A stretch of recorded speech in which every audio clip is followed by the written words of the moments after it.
across town and now coming across the room, our very own Chase McPhee. Chase, everybody.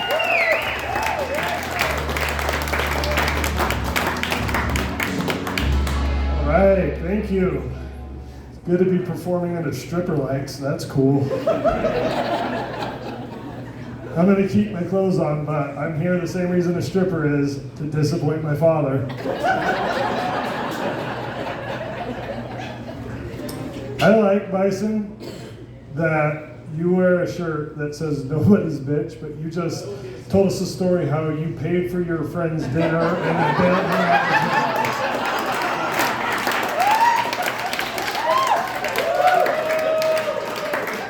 You're everyone's bitch. That's the issue. No wonder the college here sucks at basketball. The only black person in this town is telling drunk jokes here. So, all right, give it up for the first performers of the night. Thank you guys for being here. I'm glad Wayne got my name right. I've been part of shows where they haven't got my name right. I've been introduced as Chad McPhee. I do not own enough tank tops to be named Chad. Chad is just Karen with a penis. It just doesn't work. People have been wrong about me a lot. I met a guy who was surprised to find out that I was actually LDS and a comedian because he thought being LDS meant that I had a learning disability. So, there's that. If you're thinking I might look or sound familiar, I do, because I look and sound like Napoleon Dynamite had a baby with Ray Romano. So, I'm glad you all agree. Talk about other people's mistakes. I got a text that wasn't supposed to go to me. And that's one of my favorite things to happen, especially like if it's your someone trying to text their significant other and you get it, and you get to see what kind of creepy things your friend says about their significant other. I got a text that said, "I'm going to spirit spoon you in my sleep." I don't know what that means. It's creepy though, right? It came from my dad. Be careful who you're sending those to. So, I do come from a very stereotypical LDS family. You grow up, go on a mission, get home, get married, have kids, then, turn 25. And I broke that cycle. I was 31 before I got married, and every family party I'd go to, someone would always come up to me and be like, still not married yet, huh? It's like, yeah, well, also not divorced yet. That feels pretty good. Because divorce is kind of scary, right? Especially from the man's side of it. Because when a couple gets married, it's a really, beautiful thing. Build a life together, get a house with like a white picket fence and plate glass windows, and then they get divorced. And the man has to move out, and he doesn't have a white picket fence and plate glass windows. He has a one-bedroom apartment with a plate of glass and a window. The first time I told that joke, a lady started cheering in the front row, and she said it's because she had left her ex-husband with that life. To which I said it sounded like he got the better end of that deal.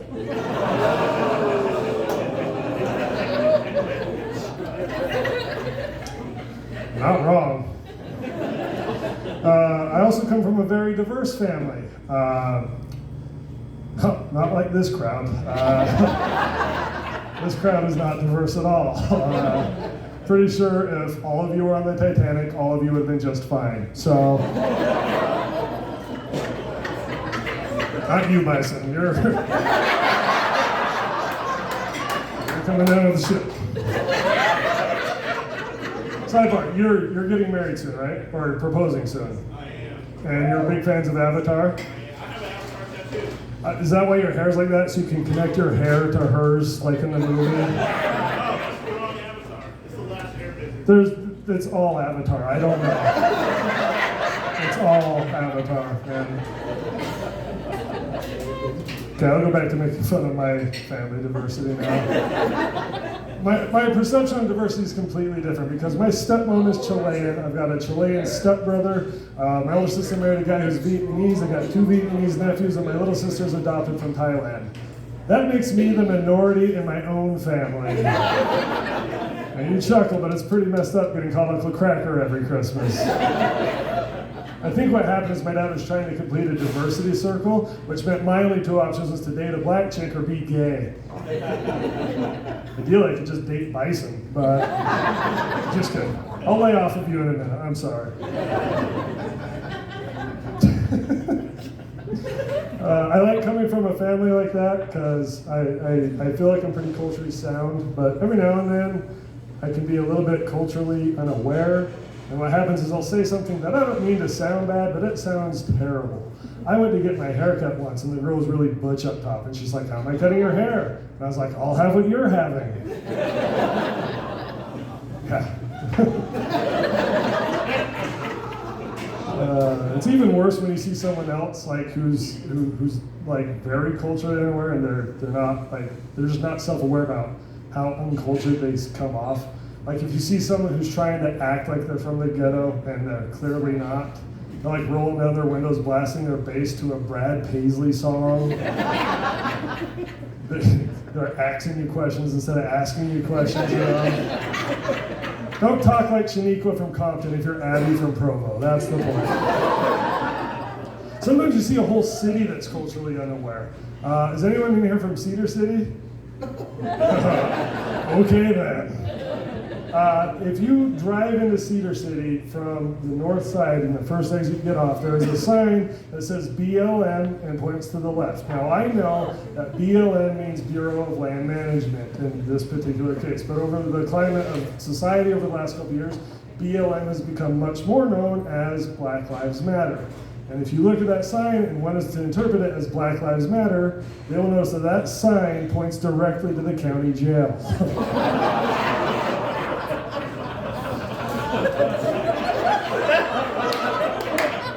None of that is a joke, by the way. That is 100% accurate.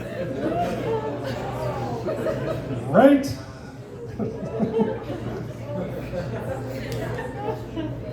Oh, people are still laughing. Keep going. That's good. All right. I lost my spot. That's cool.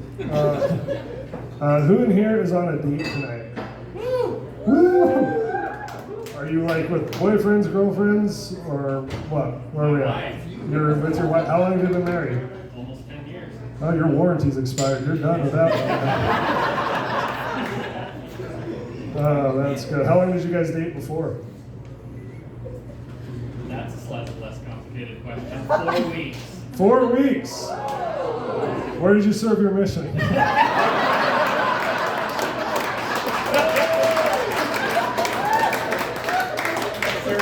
In Sendai, Japan. Sendai, Japan. All right. And now you're at a bar. Good job. Drink in hand. Drink in hand. Cheers. Cheers. All right. I hated dating. I don't like it. And people ask me, you know, if this is my first or second marriage. This is my only marriage. If it goes south, if I can't make it work with her, that's not happening. And here's the reason I don't like dating is I don't like exes. I don't like my ex, I don't like my wife's ex, and if any of you have exes out there, I hate them too.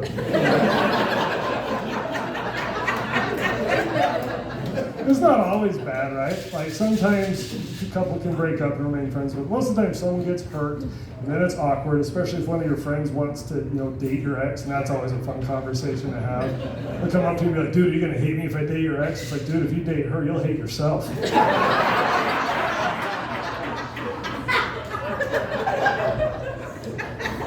I got dumped 15 times in the span of 2 years by the same girl.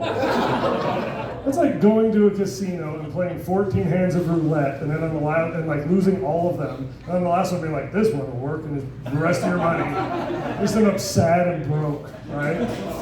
15 times over 2 years, and it was toxic. We had 2 speeds. It was I love you and I hope you die. Like that was That was it. Our worst fight, one of the worst fights we ever had was whether or not I ran a red light. And this is the only fight with a woman I've ever won, okay?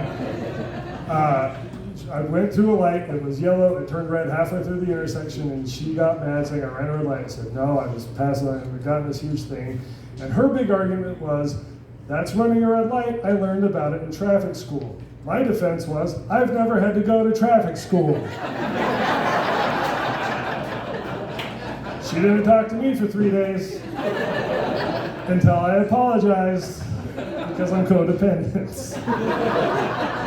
Who's not codependent? I am. I don't even like comedy. I'm just doing it to make you guys happy.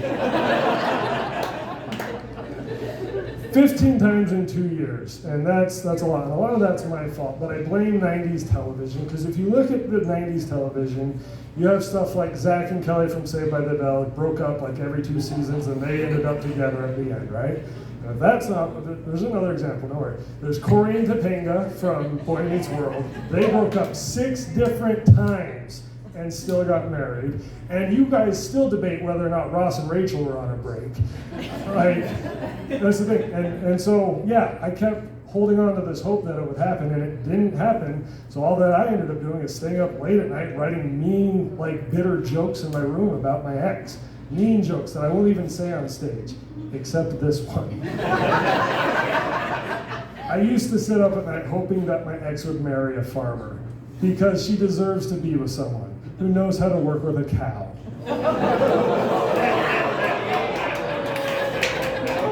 It gets a lot meaner when I learned a year ago she married a farmer.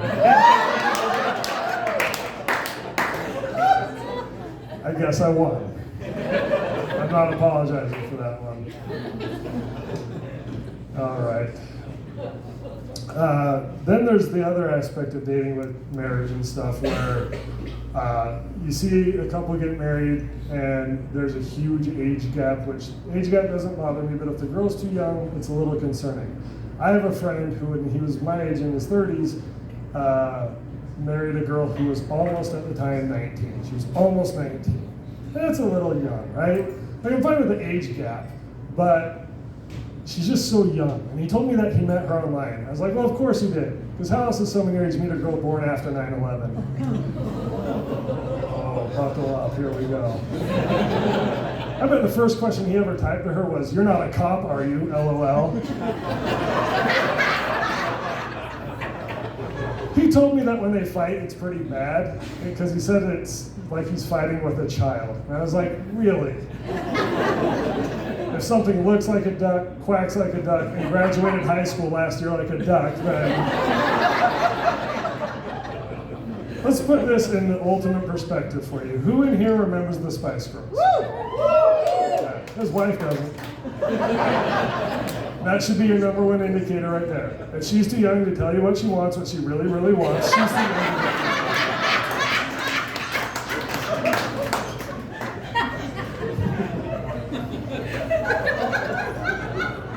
I did the opposite thing. My wife is actually 6 years older than me, and we did meet online. We met on Ancestry.com.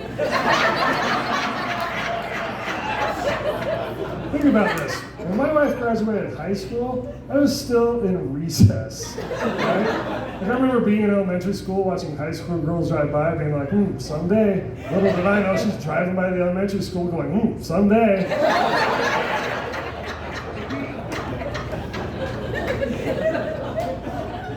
I'm almost 36, she just turned 42, and if anything in our marriage does go south, her next husband's probably 27. My next wife is Eva.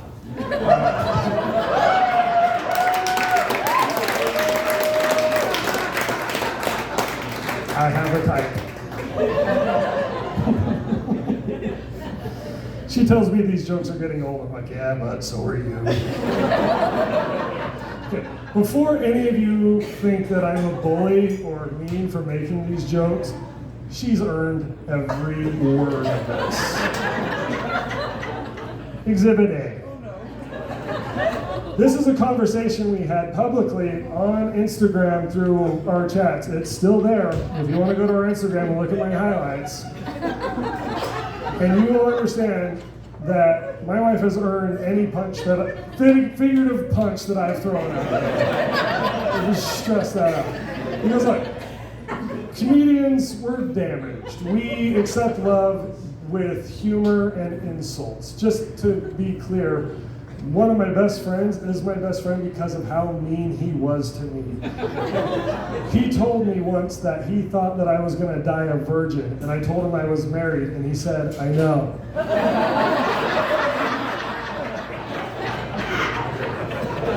Later, he saw a picture of me and my dad fishing in Montana, and he said, "Even in that picture, your dad looks disappointed in you."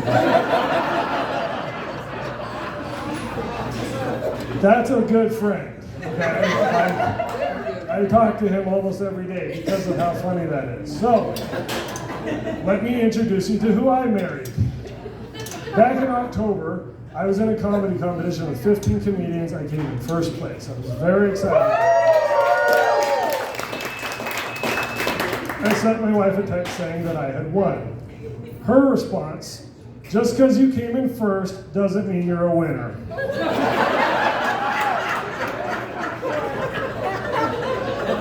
I didn't say anything back, to which she posted online, "No clever response, funny man? I guess we know who the real comedian in the family is." So I said, "I'm sorry I'm not clever enough to post other people's TikTok videos like you." She said, "No, you just quote other comedians' jokes to me all day because you're not funny." And I said, "And yet you've had 2 babies with me." She said, "Thanks for finishing this text while you're sitting on the couch instead of helping me clean the kitchen. My priority level is understood." I said, "I appreciate that you did the dishes at your sister's house while our sink remains full."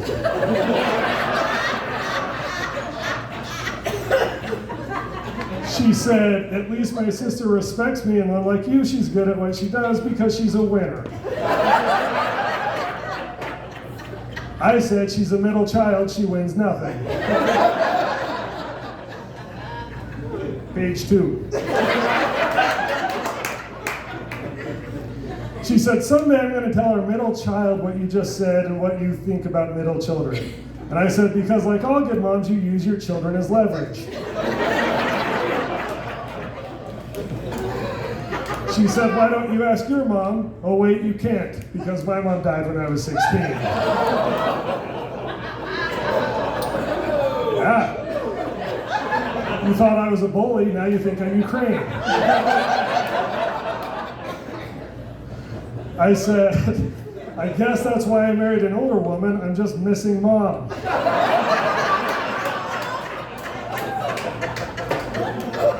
She said, "Just remember, I already had a son before you came, so you'll always come in second." I said, "Yeah, second to 50 years old." She said, "At least I get better with age." I said, "There's plenty of years to prove that theory." And then she said, "I'm glad men die 10 years younger."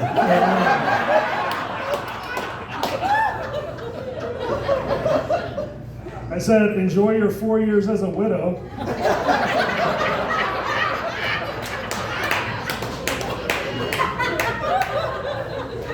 She said, "Comedians have a shorter lifespan than normal humans. Luckily for you, you're not funny." I said, "I love you." She said, "I love you too," with a red heart emoji.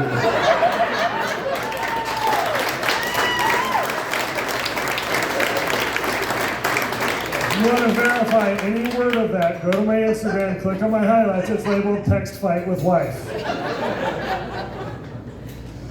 All right, now that we got past that.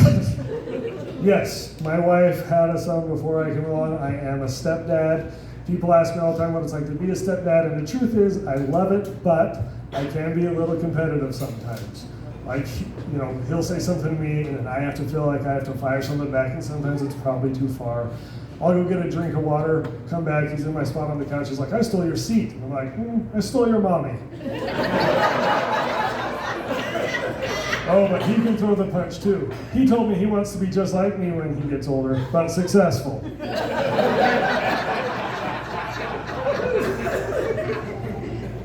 He's a good kid. He likes to ask questions, and sometimes I don't always know the best answer to give him. He was asking me what humidity is like. We live here. Not a lot of humidity here, so I just explained the simplest thing I could say, which is that humidity is kind of like normal. Everything's just a little bit more moist. Further in the conversation, I realized he had mixed up his words. He's actually asking me about puberty. I gave him the simplest answer I could, and I told him that puberty is kind of like normal. Everything's just a little bit more moist.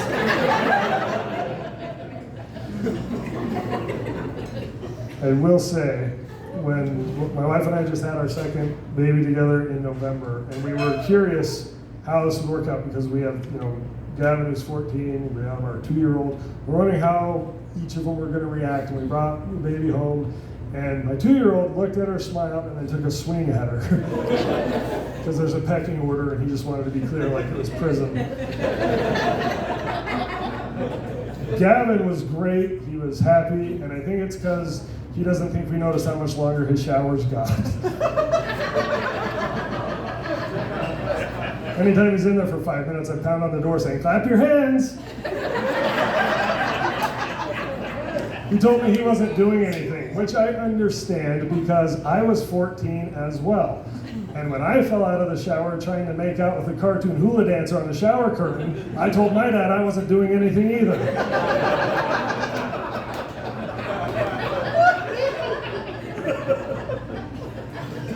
So there's that. She likes that one. All right. Yes, so my wife and I, we've been married for 4.5 years now, and we've had 2 kids together. And there's some things about pregnancy that I was not prepared for. I was not prepared for when you're announced to someone that you and your spouse are pregnant, that everyone wants to know the gender immediately, like almost to an annoying level. And what they don't realize is it's not as simple as it used to be. It used to be Dr. Bazan takes a picture, you're having a boy or girl. Now you have to wait like 18 years for that kid to tell you what they're going to identify as. As it turns out, it just depends on how fast they can swim in college.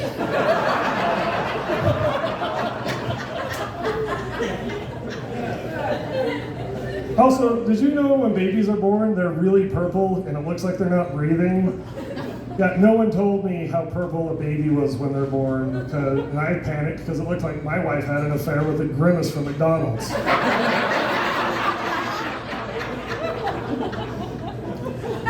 2-year-old boy, and our daughter was just born in November, and people were asking me if I was ready for my daughter to get here, and I was like, no, I'm not ready for my daughter to get here, because she's coming into the world at a time where there is an infectious disease everywhere. It is a global pandemic, and I'm not talking about COVID-19. I'm talking about boys and men in general, because there is no bigger threat to a woman than a man. And they almost came up with a cure for it that almost eliminated interaction between men and women. It was called Xbox.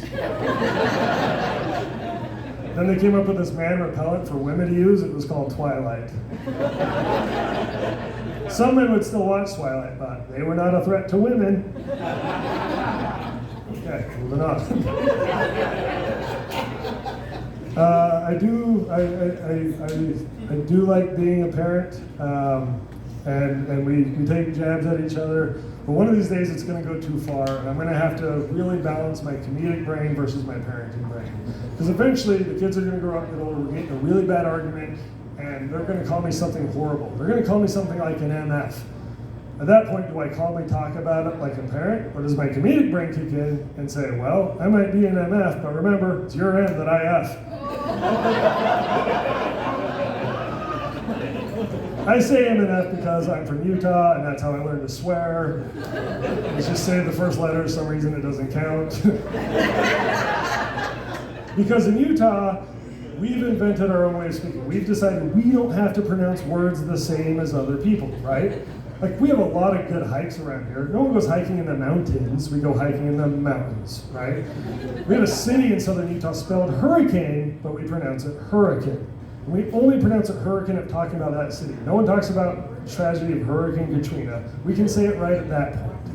Our city is perfect, right? And sometimes it's the whole phrase we change. We don't say, I need to go to the doctor. We say, here's some essential oils. We don't say I got married late in life. We say I disappointed my parents. We don't call it segregation. We call it BYU.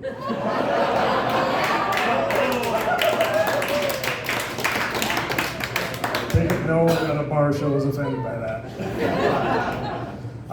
Speaking of essential oils, I did get kicked out of a doTERRA essential oil sales meeting for making a joke. And I'm not going to make fun of the product. I'm just making fun of how the situation was presented to me. She told me that her husband used to struggle with low testosterone until she rubbed some oil on him, and then he was fine.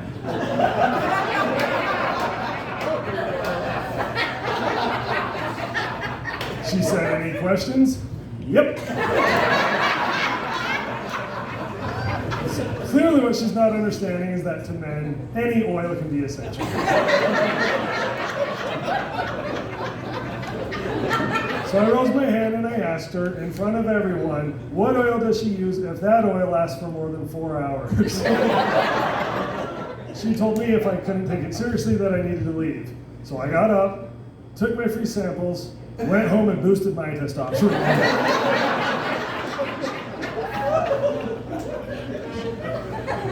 I will say, and I'll leave you with this, I am getting older. I'm going to be 36 this year. I've gotten to that point where I drive a minivan, and that's just the direction my life's going. But I am happy about a lot of things in life, especially with my youth, that I am still young enough to be able to honestly say that I never once had to eat Wheaties out of Bruce Jenner's box. That is all my time. Thank you guys very much.